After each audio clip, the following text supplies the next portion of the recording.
Hey, what's going on YouTube? Today's video, I am out at Shaver Lake riding Steam Donkey. And in today's video, I'm going to teach you guys how to do rolls. Now, I'm not a professional rider in any which way, but I'd like to say I'm a little bit above average and I do know some of the techniques. But yeah, today we're going to be hitting this roll right here.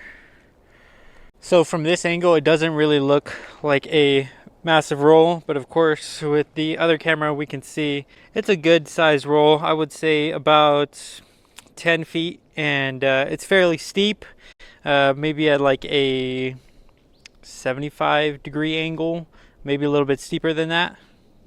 So in this video, I'm going to teach you guys some of the key factors that you need to think about when doing a roll like this.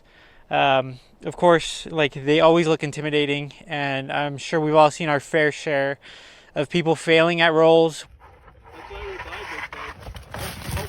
90% of the time people crash and or are afraid of rolls is because of reverting back to incorrect body position, where they kind of just go passenger, where your arms are straight out and you're kind of like not in a very good position to brace for the impact that you're gonna have. So looking at this roll, it starts off, you start off pretty up high, you can creep into it fairly slow, and then right here you let off the brakes.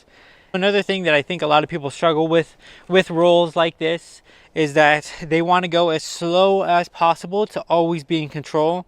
But at some point you do have to you hit a point of no return once you're getting ready to do a roll. For me, it's about when you're right up on the lip of the roll is when you then have to pretty much, I would say, do very moderate braking. And it's going to be primarily rear, but not too much rear, where it kind of forces you back and you buzz your butt on the back of the tire. So first, what I'm going to do is I'm going to start off by showing you kind of what you shouldn't do kind of the common mistakes that a lot of people make. Quick, I'm going to show you guys kind of the incorrect body position to be.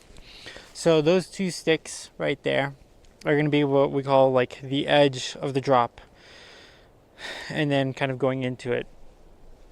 So when we're going into the drop, you want to be in a strong position, okay? Ideally in the middle of the bike, elbows slightly bent right here. And then as you're dropping in, I personally like release the brakes almost about, I want to say 80% of the way. So it's maybe slight braking, maybe just to modulate the speed a little bit. But as you're going over, then you're pushing yourself down the drop. You're going down the drop like this. Because what I see quite a bit of is people will go like this. And in this position right here, you're not going to be able to stop yourself. As soon as you hit that compression, if your arms are fully locked out, you're just going to like quickly kind of, the suspension is then going to rebound fairly harsh. And then if your arms are straight out like this, you don't have any suspension in your arms. They're pretty much all the way locked out. And what's going to happen is you're going to just kind of get sucked into it. But if your elbow is bent and you're kind of already anticipating it, you can then push. It's pretty much like a rapid push-up is what I think of it as when I'm doing drops. So you're going down, rapid push-up once you've already kind of reached the very bottom. If you're locked arms like this behind the bike, it's no good. Probably you're going to buzz the back of your butt as well. And yeah, you're just not going to be in a good position. I'll probably play some clips of what it looks like to have incorrect rolls, like body position. Hold your brake, stay centered. There you go. Keep going. Oh, shit. Oh.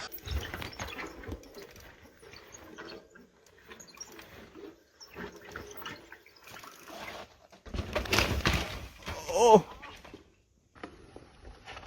Oh, shit.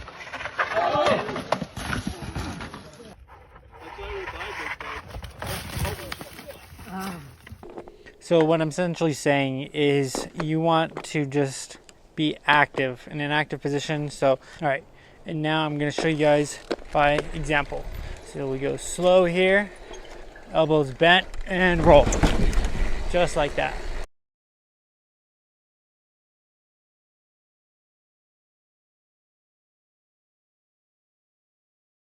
All right, so when they're top right here, we can go as slow as we want. We can creep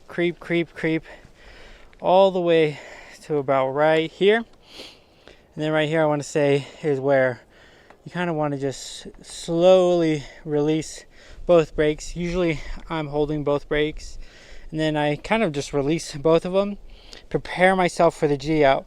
You're not really looking right directly at the G out. I'm more so looking ahead, really.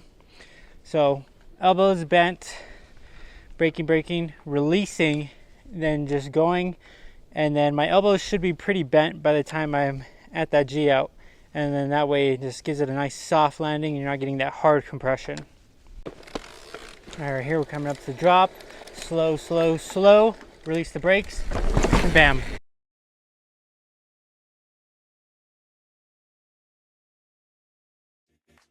Alright guys, and that's going to be it for today's video.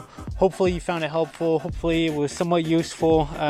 You know, I didn't see too many tutorials on YouTube, but I feel like Johan Borelli does a really good job at explaining stuff like that, and you know, he is a professional. But you know, I thought I'd just give, you know, a little bit more awareness for those who maybe didn't know and or don't know Johan Borelli. But yeah, hopefully you guys found it useful. Let me know if I missed anything, and yeah, thank you guys so much for watching. And if you guys like content like this, consider subscribing. Thank you. Bye.